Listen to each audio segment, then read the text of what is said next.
Assalamualaikum warahmatullahi wabarakatuh. Bismillah, alhamdulillah, la haula wa la quwata illa billah. Allahumma salli ala sayyidina Muhammad abdika wa nabiyika rasulika nabil ummi wa ala alihi wa sahbihi wa sallim tasliman qadri a'udzumadzatika fi kulli waqtin wahin. Para santri, wali santri dan keluarga bahagia dimanapun berada di seluruh penjuru negeri tercinta, Negara Kesatuan Republik Indonesia, atau di berbagai belahan dunia manapun. Apa kabar kalian hari ini? Saya yakin kalian dalam keadaan baik lahir dan batin, bersama dengan keluarga, orang-orang yang kalian hormati, orang-orang yang kalian cintai. Harapan saya selalu semoga kita semua diberikan hidayah, diberikan rahmat dan maunah, sehingga bisa menjalani kehidupan seperti Allah kehendaki. Doa dan harapan saya kita bisa memberikan makna terhadap peristiwa-peristiwa yang terjadi pada diri kita dan orang-orang di sekitar kita. Karena dunia ini seperti sebuah sekolah besar. Seluruh manusia ini adalah murid dan santrinya. Tidak semua murid, tidak semua santri memiliki prestasi yang menggembirakan para mu'alim, para guru dan ustadznya. Santri dan murid yang gemilang adalah murid yang bisa memperhatikan, bisa belajar, bisa mencatat apa saja yang disampaikan oleh sang guru. Peristiwa-peristiwa yang terjadi pada diri kita, bahkan juga terjadi pada alam di sekitar kita, semuanya adalah pelajaran. Ketika kita abai dan tidak memperhatikannya, ya tidak ada sesuatu manfaat yang bisa kita ambil untuk perkembangan intelektual kita, untuk perkembangan spiritual kita. Tapi ketika kita memperhatikan terus-menerus dengan hati yang bersih, maka sebenarnya Allah sungguh sangat ingin memberikan pelajaran harian kepada kita, agar di dalam setiap detik waktu yang kita miliki, kita tidak pernah melupakannya. Dengan itu, semua ujian yang akan Allah berikan bisa dijawab dengan sempurna atas dasar bantuan dari Allah Subhanahu wa ta'ala. Di antara orang-orang yang ada, sebenarnya ada strata-strata, ada kedudukan yang berbeda. Tapi kita tidak bisa membedakannya hanya dengan pandangan mata wadak. Sebenarnya ada orang yang dicintai oleh Allah. Apa yang disebut wali itu adalah orang yang dicintai oleh Allah. Dan orang yang dicintai oleh Allah ini juga kedudukannya, martabatnya berbeda-beda. Wali itu tidak lahir otomatis. Wali diantaranya karena kemampuannya untuk melihat, membaca, mencatat pelajaran dari Allah Subhanahu wa Ta'ala. Karena catatannya demikian runtut, apa yang diperhatikannya menjadi ilmu, maka muncul di dalam keyakinannya, mapan di dalam spiritualnya bahwa semuanya adalah Allah. Kan semuanya adalah Allah, maka tidak lagi ada kekhawatiran. Maka ciri para wali, orang yang dikasihi Allah lah, mereka la khaufun alaihim wa lahum yahzanun. Mereka yang tidak takut dan juga tidak bersedih terhadap peristiwa-peristiwa yang dia hadapi. Para santri, wali santri dan keluarga bahagia, sebelum saya teruskan vlog ini, jangan lupa like, subscribe, dan share ke media sosial yang lain. Kalau ada kebaikannya, biar dibaca, dilihat, didengar lebih banyak orang, sehingga manfaatnya menjadi lebih luas. Bagi kalian yang sudah subscribe, saya sampaikan terima kasih. Harapan saya vlog hari Sabtu ini menjadi tambahan wawasan bagaimana dinamika baik agama, sosial, ekonomi, politik di sekitar kita, sehingga kita bisa meletakkannya, bersikap secara proporsional karena kita mengetahui. Para santri, wali santri dan keluarga bahagia, 2024 itu masih jauh, masih 4 tahun lagi. Sekarang 2020. Tapi bagi para pemain politik yang punya keinginan, punya ambisi, punya syahwat untuk ikut berkontestasi untuk dirinya atau untuk jago-jagonya, ini waktu 4 tahun ini sudah teramat pendek, karena mereka harus betul-betul menghitung hari bagaimana menyiapkan dirinya atau menyiapkan jagonya untuk berkontestasi di tahun 2024. Apalagi perundangan melarang Pak Jokowi untuk maju di Pilpres 2024. Artinya peluang untuk merebut jabatan presiden 2024 itu yang pertama adalah sama, tidak ada yang lebih kuat, tergantung kemampuan calon-calon kontestan ini untuk jauh-jauh menyiapkan diri. Itulah sebabnya suasana pandemi ini tidak serta-merta masyarakat hanya fokus pada pandemi dan penentuan vaksin, tapi sudah diramaikan oleh pemanasan agenda politik yang mulai kita bisa lihat jejaknya.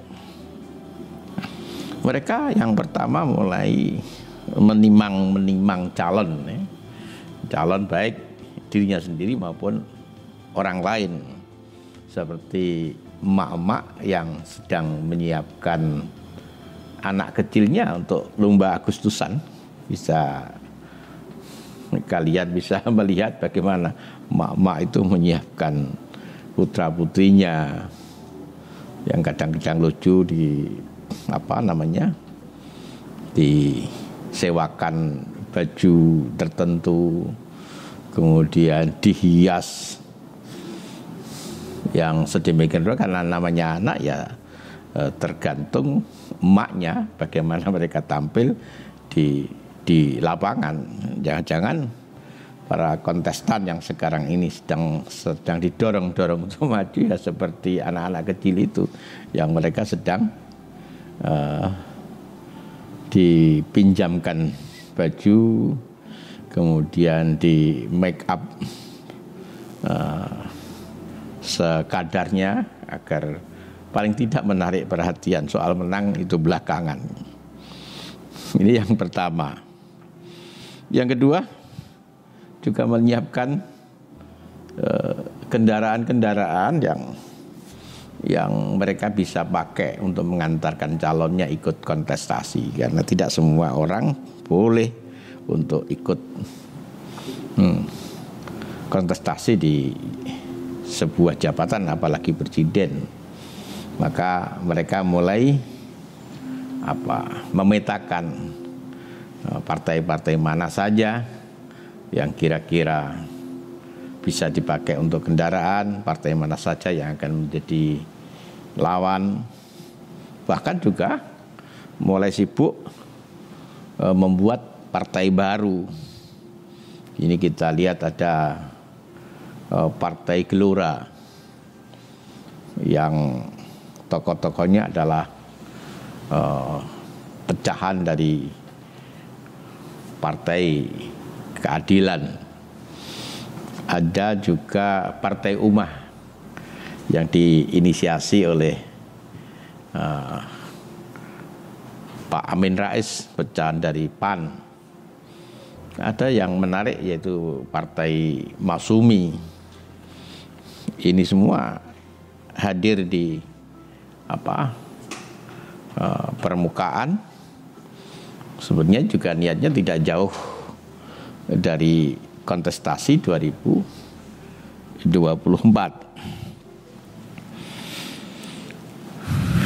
Kemudian para santri, mereka juga menyiapkan agenda-agenda agar anaknya berlatih dan anaknya mulai dikenal. Jadi pasti nanti ada keramaian-keramaian dan muatan politiknya akan makin kelihatan.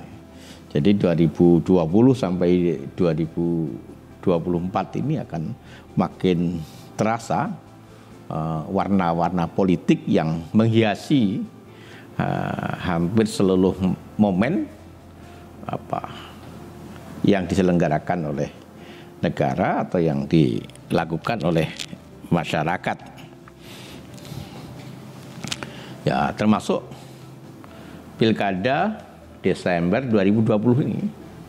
Walaupun pilkada itu diselenggarakan di daerah, apa itu bupati atau wali kota, sebenarnya juga kepanjangan dari kepentingan orang tuanya di Jakarta. Walaupun sini juga bekerja keras, tapi emak-emaknya, orang tuanya yang punya kepentingan 2024 juga terus memantau, terus memberikan motivasi, bahkan juga terus untuk memberikan bantuan, apa itu bantuan pemikiran atau bantuan dana dan seterusnya dan seterusnya. Juga akan sangat ramai karena politik di Indonesia ini masih syarat dengan money politik. Belum menjadi politik yang murni, yang muncul dari kesadaran masyarakat tentang arti penting seorang pemimpin. Oleh karena itu, suasana-suasana di mana berebut sumber-sumber ekonomi yang dilakukan oleh partai-partai dan kadernya ini akan makin ramai, karena mereka tidak mungkin bisa memenangkan sebuah pemilihan di daerah atau apalagi di pusat tanpa memiliki akomodasi yang cukup. Kesadaran itu di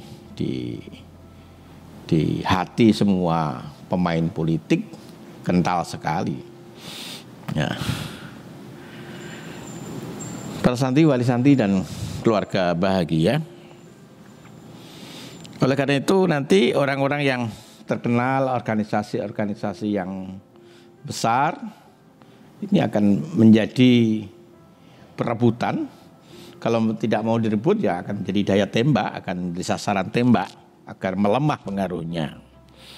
Makanya orang-orang yang terkenal seperti Habib Rizik, Gus Nur, atau orang-orang yang lain ini akan menjadi menjadi tokoh-tokoh karena dari pengaruh mereka, karisma mereka, keberanian mereka akan sangat mudah untuk mengerek elektabilitas kader-kader mereka.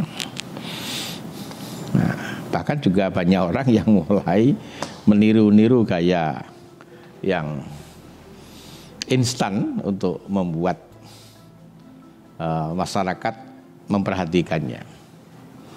Seperti Gus Nur itu, kalau berbicara apa saja di media maka viewersnya bisa jutaan. Apakah kontennya punya kualitas atau tidak penting. Tapi karena orang terlanjur terkenal, maka apapun yang dikatakannya merasa perlu untuk dilihat dan dibaca. Nah, ini akan sangat ramai, apalagi kalau Gus Nur nanti pengadilan menentukan misalnya bersalah, keluar dari penjara, akan semakin terkenal, akan menjadi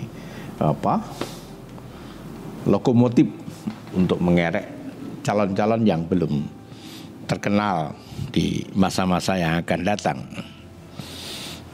Ya, saya berharap pada Habib Rizik dan Gus Nur bisa membantu bagaimana bisa mengerek membuat calon-calon yang memang berkualitas untuk memimpin bangsa ini. Saya pikir beliau dengan ilmunya akan bisa mengambil keputusan apa yang baik untuk bangsa ini. Demikian juga NU, Muhammadiyah, FPI, dan lain-lain. Mereka kalau dia bisa diajak untuk membantu ya akan dirangkul, tapi kalau tidak maka akan menjadi sasaran tembak untuk melemahkan pengaruhnya. Jadi 2020 sampai 2024 kita akan menyaksikan pertandingan yang sangat luar biasa. Kemarin di pemilu Jakarta, pemilu Pilkada Jakarta saja sudah demikian ramainya, apalagi nanti nasional, Pilpres. Tapi kita semua berharap dan berdoa semoga-moga ya seperti Pilpres di Amerika lah. Walaupun seperti apa, kita berharap ujungnya tidak sampai membelah bangsa ini. Para santri, wali santri dan keluarga bahagia,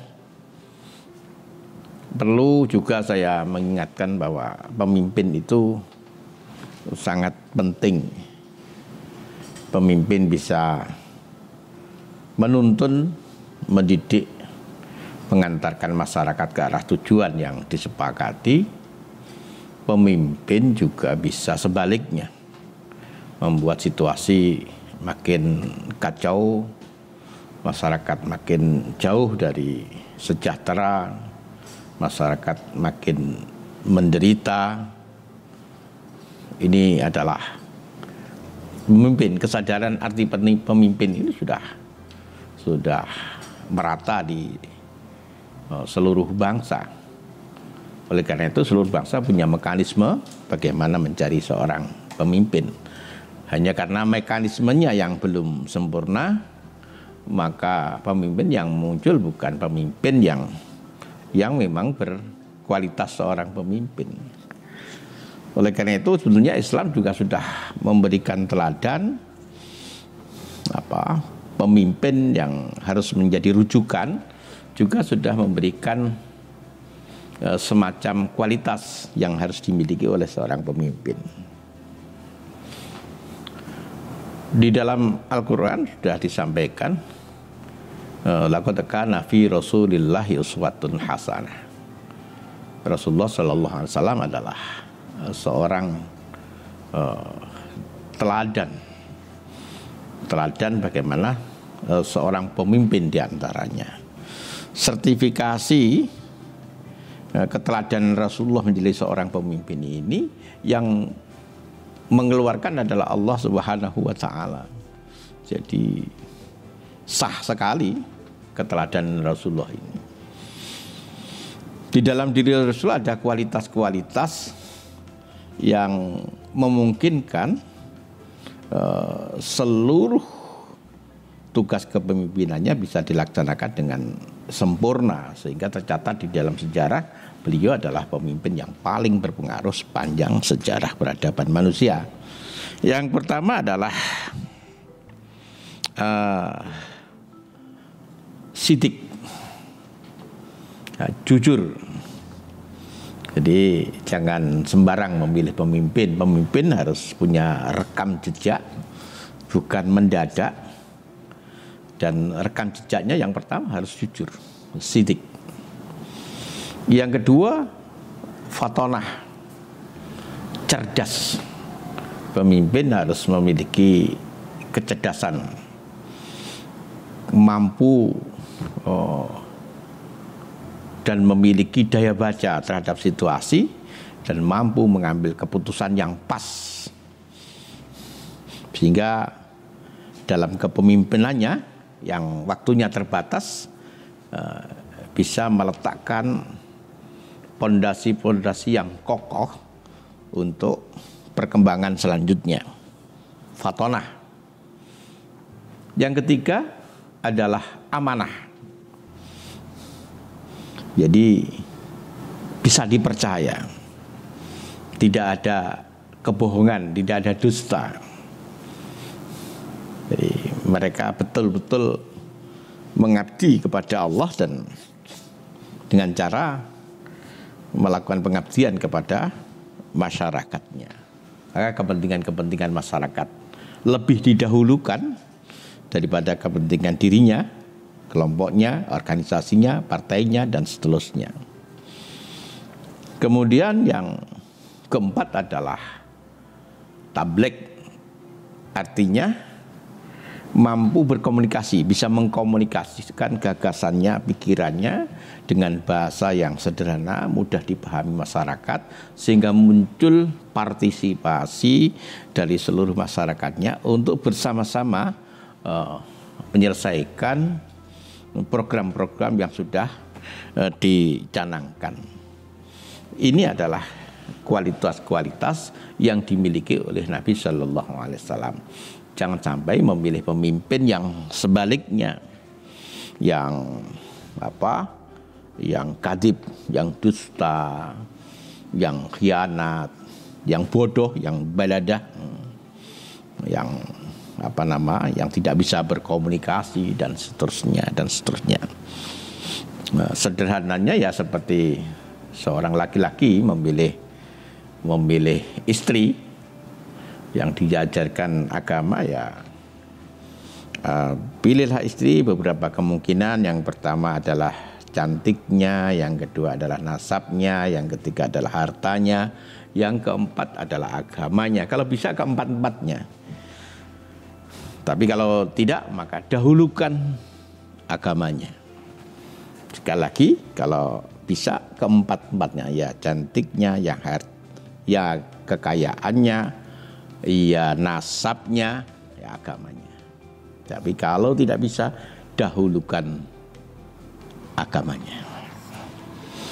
Para santri, wali santri dan keluarga bahagia, dan yang terakhir, ketika kalian memastikan, menentukan seorang pemimpin dan mencoblosnya, maka cobloslah surat suara itu dengan bacaan Fatihah, kalau tidak ya Bismillahirrahmanirrahim, dengan harapan pemimpin yang kalian pilih ini diberikan kekuatan oleh Allah Subhanahu wa taala, bisa menjalankan amanah yang diberikan oleh rakyatnya. Itu podcast talk kita hari ini. Semoga bermanfaat. Akhiran, assalamualaikum warahmatullahi wabarakatuh.